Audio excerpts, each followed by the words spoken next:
Hi guys, എല്ലാവർക്കും പുതിയ വീഡിയോയിലേക്ക് സ്വാഗതം. അപ്പോൾ ഇന്ന് നമ്മൾ പറയാൻ പോണത് നമുക്കുണ്ടാകുന്ന ഓരോരോ പ്രശ്നങ്ങളെ കുറിച്ചാണ്.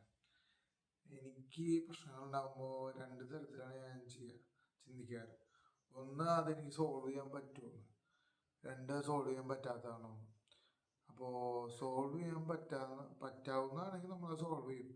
അതിൻ്റെ കാര്യങ്ങളും അതിൻ്റെ സ്റ്റെപ്സും അതെല്ലാം നമ്മൾ വൃത്തിക്ക് എടുക്കും. പക്ഷെ സോൾവ് ചെയ്യാൻ പറ്റാത്തതാണെങ്കിലോ നമ്മൾ എന്ത് ചെയ്യും? അതാണ് ഇപ്പോൾ ഞാൻ ചിന്തിക്കാറ്. കാരണം നമുക്ക് സോൾവ് ചെയ്യാൻ പറ്റാത്ത പ്രശ്നങ്ങളുണ്ട് ചിലതൊക്കെ. അതൊന്നും നമ്മുടെ കയ്യിലാവില്ല, വേറെ ആൾക്കാരുടെ കയ്യിലായിരിക്കും. അപ്പോൾ അതിന് നമുക്ക് ഇപ്പോൾ ഭക്തിയും വിശ്വാസമുള്ളവരൊക്കെ ആണെങ്കിൽ പ്രാർത്ഥിച്ചിട്ട് അത് ശരിയാക്കി തരണേ, അത് ശരിയാക്കി തരണേ എന്ന ഭക്തി ഇതായിട്ടുള്ളത്. തെറ്റാണെന്ന് ഞാൻ പറയുന്നില്ല, അത് ഓരോരുത്തരുടെ വിശ്വാസമാണ്. എനിക്കും വിശ്വാസമുണ്ട്.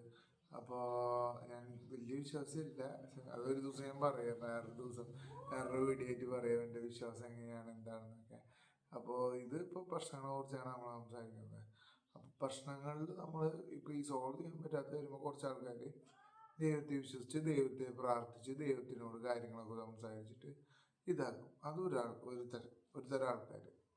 രണ്ടാമത് കുറച്ച് ആൾക്കാരുണ്ട്, എന്ന് വെച്ച് കഴിഞ്ഞാൽ എന്ത് ചെയ്യണമെന്ന് അറിയാത്ത പ്രശ്നങ്ങൾ വരുമ്പോൾ മാത്രം ദൈവത്തിനോട് ഓടിപ്പോയിട്ട് കാര്യങ്ങൾ പറഞ്ഞിട്ട് സോൾവ് ചെയ്ത് തരണമെന്ന് പറയും.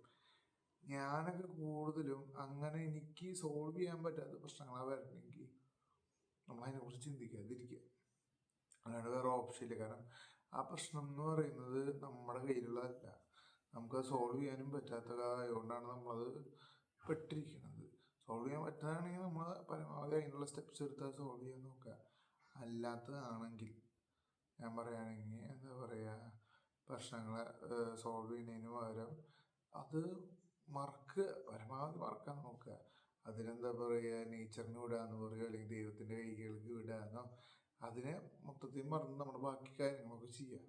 ആ പ്രശ്നം അവിടെ തന്നെ ഉണ്ടാവും. ചിലപ്പോൾ ആ പ്രശ്നത്തിൻ്റെ എന്താ പറയുക വഴി നമുക്ക് തെളിയാത്തതാണെങ്കിലും ചിലപ്പോൾ ആ വഴി പിന്നീട് ഒരിക്കലും നമുക്ക് എന്തെങ്കിലും ഇത് വെച്ചിട്ട് ചിലപ്പോൾ ആ പ്രശ്നം അതങ്ങനെ തന്നെ ചിലപ്പോൾ തീർന്നു പോകാനും സാധ്യതയുണ്ട്.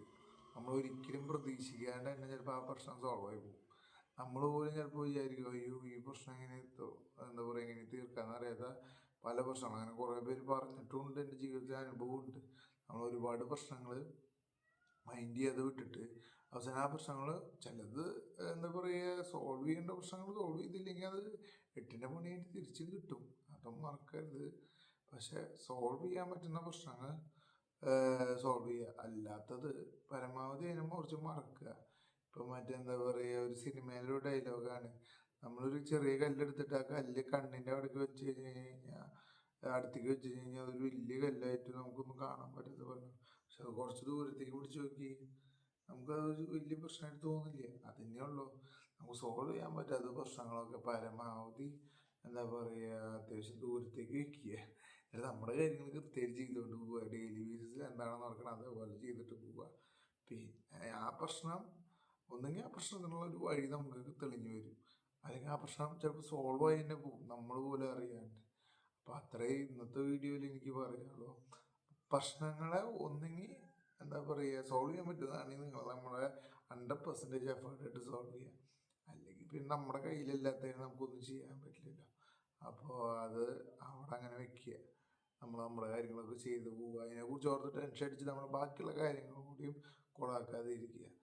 പകരം ഈ പ്രശ്നത്തിൻ്റെ എന്താ പറയുക പരിഹാരമൊന്നും നമുക്കറിയില്ല, നമ്മൾ അതിനെക്കുറിച്ച് ടെൻഷൻ അടിച്ച് നമ്മുടെ ബാക്കിയുള്ള ഹെൽത്തായാലും അതിൽ നമ്മൾ ബാക്കിയുള്ള എല്ലാ കാര്യത്തിലും ഉഴപ്പിയിട്ട് അവസാനം അതും കൊള്ളാവും ഇതും കൊള്ളാവും.